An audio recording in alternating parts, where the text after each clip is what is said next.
Hello everyone, welcome to our channel United Chokros from Mumbai. This video is all about our post-match analysis regarding the match which happened on Saturday between Manchester United and Chelsea. A lot of things to talk about, the good things, the positives, negatives, some changes that could have been a possibility to take us towards a win. We will discuss all of that in today's video. Before I start the video, I would request you all to please like and subscribe to our channel. At the same time, we'd like to thank many of the people who have liked and subscribed to our channel. We see the subscribers growing and we would like to see that happening again. You can also hit the bell icon to get notifications on the new videos that we post on. So let's start the video. First of all, hi DV. I'm starting it for the first time. Hope I am doing it well, like almost like how you do. Not exactly the same, but No, just trying bro. my best. You nailed it. You just nailed it. Don't worry. Okay, so let's start with today's agenda. What was your opinions as the match that you saw on Saturday between United and Chelsea? What did you think? Was it a good match? Maybe the scoreline was not that good. Maybe some positives or negatives to take from that game. What exactly would you say about the game? I just have one word for the game: disappointment. Absolute disappointment. Both the sides shut themselves out. They wanted to go on a defensive side. Both of the teams didn't want to attack. Now I understand why Lampard wanted to do that because last time when they came to Old Trafford, they were smashed 4-0. And if you see all the four goals United scored were on the break, on the counter attack. Chelsea played really well in that game in the first half. They are 1-0 down, but they had two chances from Abraham and Emerson hitting the bar. So what they wanted to do is they didn't want United to give the option to do a counter attack. So they shut themselves at the back. They went with five defenders. They had a plan. They didn't want to give let United hit them on the break, and at the same time they wanted to make sure the defense is strong, and if required they can counter attack through Emerson and the other wing back on the left hand side. So yes, they had a plan, but I'm not sure why United went with that plan because we're playing home and playing with two defensive midfielders were not all required. Some of the strategy of Ole Gunnar Solskjaer was purely questionable. I know defensively we had a very good game, especially after the 6-1 thrashing, but I think we could have done much better.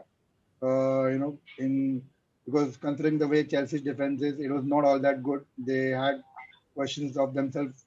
Thiago Silva was didn't have a good game in against West Brom, and he, their defense was not all that good. So if he would have gone in much more attacked in a better way, planned the game in a better way, started either Donny van der Beek or Pogba, the scoreline would have been much better. And that's what I think. And I hope you feel the same way because it was absolute disappointment. Don't you think so? Absolutely. I think so. We could have gone more in an attacking way. I think so. Somewhere we were more reserved. We were looking more like a defensive team more than that of an attacking team. We had the home advantage. More than that, we had the positives to carry on from the last two games, from a Newcastle game and also from the PSG game. So I think so. We need to start strong. We started quite weak, I would say. We did try good in the second half, towards the end of the game, but there was something which I felt was a little bit weak, which brings me to my second question. Now, do you think the formation or maybe the team starting lineup was not good enough? Or there could be one or two players here or there, and the team would have been perfect on that day. Are you happy with the starting 11 or maybe the formation? What do you think went bad that day? Not at all happy, bro, with the formation. The It was sitting back with two defensive midfielders, and starting James of the left was again a questionable decision. He's not the player in form. You had Cavani on the bench, you had Donny van der Beek, Paul Pogba on the bench. So keeping these attack-minded players on the bench and starting Daniel James, and I'm not sure why is he starting McTominay week in week out. Now Fred's inclusion is always welcome because he's a player who has tenacity, plays really well, the desire, the hunger he shows on the pitch. He's performing really well week in week out. But McTominay, I don't know what position is he good at. He's not a good defensive midfielder. He's not a good box-to-box midfielder, and of course, he's not a number 10. His passing and distribution at times looks like a second division player. Even they do pretty well in terms of distribution. I'm not sure why he starts him week in, week out. I think we should have gone in with a much attacking mind, formation. Uh, Start Donny van der Beek or Pogba and played with one defensive midfielder, either Fred or Matic. That would have looked a better option, and you could have started Rashford on the left and played Cavani as the striker because James was absolutely a mess. Now I thought Ole would realize his mistake and sub him off the half time, but he continued to do so. Because if you see, Mata and Fernandez had a very good combination. The understanding between these two players was very well, but there was no support from the left hand side, and Fred or McTominay literally was sitting back. So at times they were left isolated. We had a couple of good attacking moments. Rashford, especially when Rashford was sent through by Mata, I think he should have scored there. And another Bruno Fernandes shot from out of the box. So we had a couple of moments, but I think we could have done much better if we went with a different formation and you know a couple of players, especially McTominay and James Wood, should have been replaced either by Cavani or and Paul Pogba or Van der Beek. That's what I feel, and I think most of the United fans, including you yourself, would feel the same way. I think we were too defensive in that game. I think so. McTominay and and James were not at all required. I think so. Instead of James, we could have played Donny van der Beek. I mean, it is high time that we give him a starting lineup. I would say. I say it in almost all my videos that I'm waiting to see him start, and that's the same thing that is not happening. You see any of the post, I'm not just criticizing because we lost the we drew the criticism, but if you see everywhere, there is a same post that if we have signed a player like Van der Beek, he's still on the bench. That is not at all justified. He has to start in the starting 11 at least once.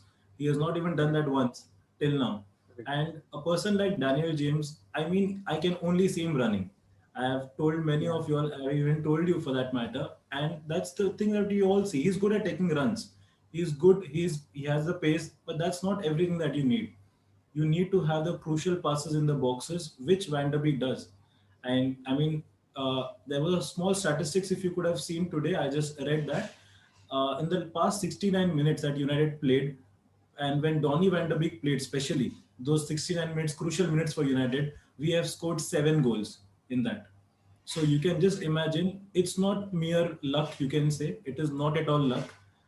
He has done some some crucial passes. He has tapped one goal as well. So I don't think so he doesn't deserve that spot. And if you could see his expression also, he was absolutely disappointed.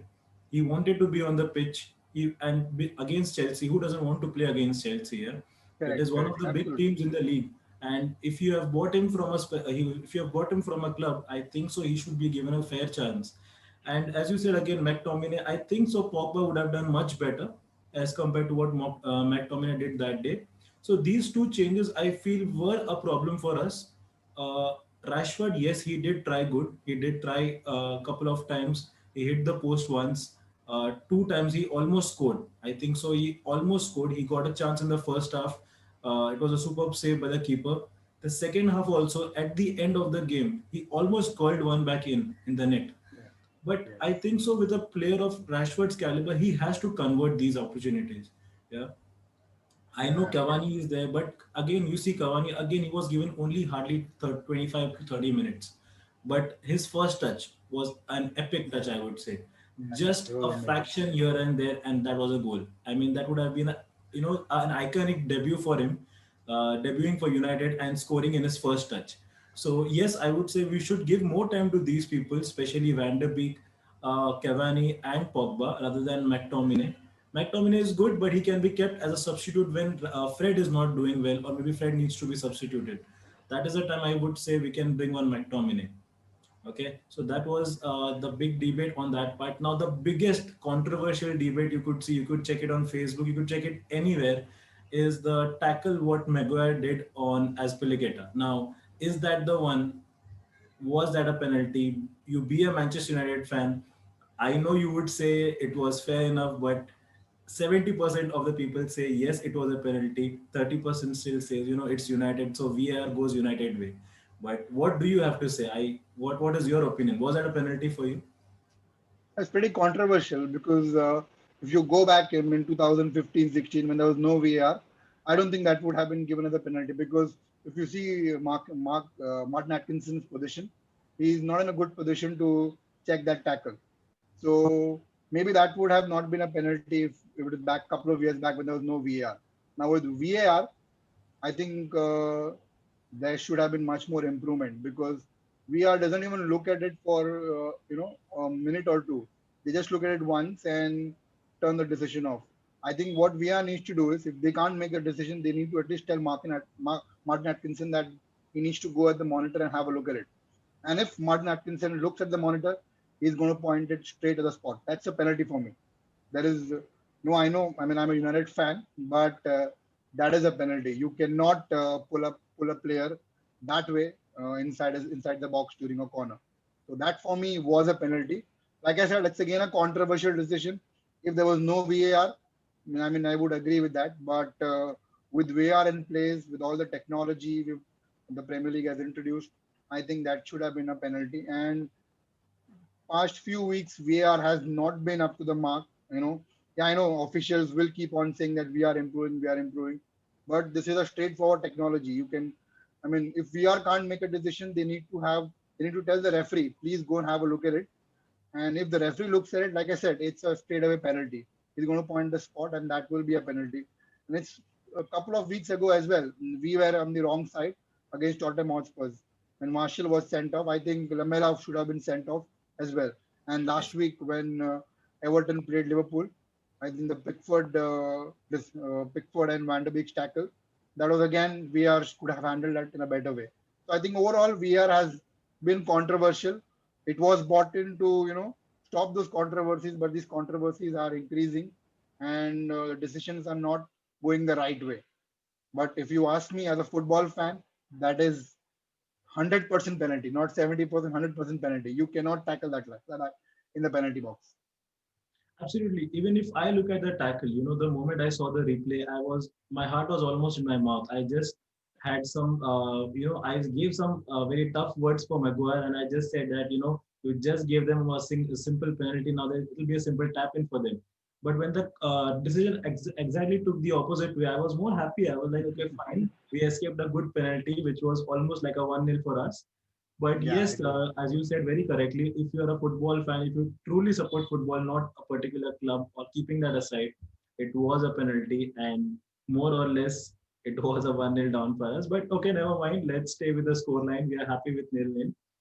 So Okay, because now, I say this because if you look a couple of minutes later, if you see N'Golo Kante's tackle on Marcus Rashford, yes, that was never a penalty. It was just accidental. And look at the time, look at the minutes we are wasted on that. They checked it 5 to 6 times. I don't think you need to look at that incident 5 to 6 times. We as normal football fans looked at it once and told it is not a penalty. I don't think I'm not sure why VR was looking at it so much. That was not required at all. So again, VR is was brought in to stop these controversies, but these controversies keep on happening and it's becoming worse game after game. and I think so. As you said correctly, Rashford tackle was not actually a tackle. It was just with the flow. Yeah, he was just Yeah, going around with the ball, and it just happened that N'Golo Kante just hit his leg. So there was nothing like a proper tackle that had to be a penalty. Like as you said, it was a wastage of time. But if you see the overall season, yeah, VAR has been really, you can say a kind of benefit for us because most yeah, of the goal that we have scored is all thanks to VAR. So yes, there are fans who are right behind us saying that VR is meant for United because whatever does not go United way, I think so VR goes United's way. So yeah. that is something which has been our good side. But again, coming to the part, that was a fair tackle. Sorry, it was not at all a fair tackle, Maguire. You almost gave away a penalty. But as I said, the game is gone and the scoreline would still remain same as much as we debate on that. So coming back to the last question of the day, do you really think there is anything good or anything positive that we can take from the Saturday's game for our next game, which is on the week in the midweek, and then a very big match again at the weekend against Arsenal? So it's almost like one by one we are getting all these tough teams. In a way, it is good because our morale is really high to win right now. But at the same time, you might have thought like a victory against Chelsea would have been a big boost again to win against Arsenal too. Now, anything positive that you take from the Saturday's game? that you would like to take it in the weekend and the midweek game? The biggest positive of this game was Edinson Cavani's debut. I mean, that was at 20 minutes was amazing. I mean, if you look at his gameplay, if you watch his gameplay, now United midfielders will have to be on their will have to be on their focus in the next few games because if you see Edinson Cavani's run, he's very sharp. He gets in the positions. Because if you do not pass the ball to him on the exact accurate time, if you are late, he's going to be offside most of the times. Now, if you watch United games previously, if even Ryan Giggs said when Robin van Persie came to Manchester United in the beginning couple of games, he was a lot of times he was offside because our midfielders were not able to pick him that quickly. So that's where our players need to be very quick, very alert on checking Cavani's run. Yes, it's a really positive game that I saw from Edinson Cavani. That first touch was amazing. Those runs he was making, he's very pretty. He's looking very sharp. And if, like I said, if Bruno Fernandes and company get into the act and give him the assist and the pass that he needs, he will go on to score a lot of goals for United. I know he's there for just a couple of seasons, but if we have the right mentality, our midfielders, you know, give him that kind of assist and the pass that he needs, he will definitely score. You could make out that from the 20 minutes appearance, the impact that he had on the game. If you would have started the game, I think he would have scored at least a goal. So Cavani was one of the positive. Another positive again, Lindelof and Maguire's defending leaving Maguire's that stupid foul on Aspilicueta. Apart from that, Maguire was really good. So was Lindelof, and as always, my favorite player in the midfield, Fred. He was amazing. Like I said, I've always been saying Fred is the one who does the dirty work, the tackling, the ball winning stuff, driving us forward, the tenacity he has in him. He's just hungry for games, he's hungry to play more games, to play the desire he has. Absolute this kind of mentality is what we need at our club, and we need that kind of mentality from all our players. So yes, like I said, Cavani the biggest positive. Our defense we kept a clean sheet. I think that David there was hardly troubled in their entire game, and Lindelof and Maguire, came back to their best. And yeah, again, Fred and Cavani. And so that's it. These were a few positives on the game. So I think we need to capitalize on these positivities and carry this to our next few games. Like you said, Leipzig and Arsenal are important games for us, and then after that, Everton. So if we were to improve on what we did wrong and have an important game in the midweek against Leipzig, I think we can do pretty well. That's again a home game. So I think we should go in with a positive attack mentality for that game as well. Absolutely, very correctly said, DV. I would just like to add one more thing. I said I think even Rashford was good in that game. He had a couple of opportunities. Yes, he did not convert them, but he took good runs again, I would say. But a player of his caliber like Rashford, he has to score. He cannot just give an excuse that he tried or maybe he just was about to beat the goalkeeper. That is not an excuse. He has to score, I would say. And yes, Cavani, it just takes me back to the previous video where we gave a score prediction and I said Cavani would score if he comes on, and he was almost about to score. Yeah, so I was that close again to coming back to the score line and who is a scorer. But yes, I would like to see him stand again in the starting lineup, and I would like to see Van der Beek too. So these are a couple of players who have really given a positive thing, and a big surprise is Maguire and Lindelof are back. They are back as a defensive unit. I would really like to see their same performance going throughout the entire season, so we don't have to actually look in the new transfer market for a new defender. Yeah. So I think so. That brings us to the end of the video. Thank you so much, DV, for joining me and for taking this video forward for our post-match analysis. Guys, we will be coming back with our pre-match analysis over the weekend game, and hope to see you all soon. Till then, take care and bye-bye. Bye, bye, guys. Bye.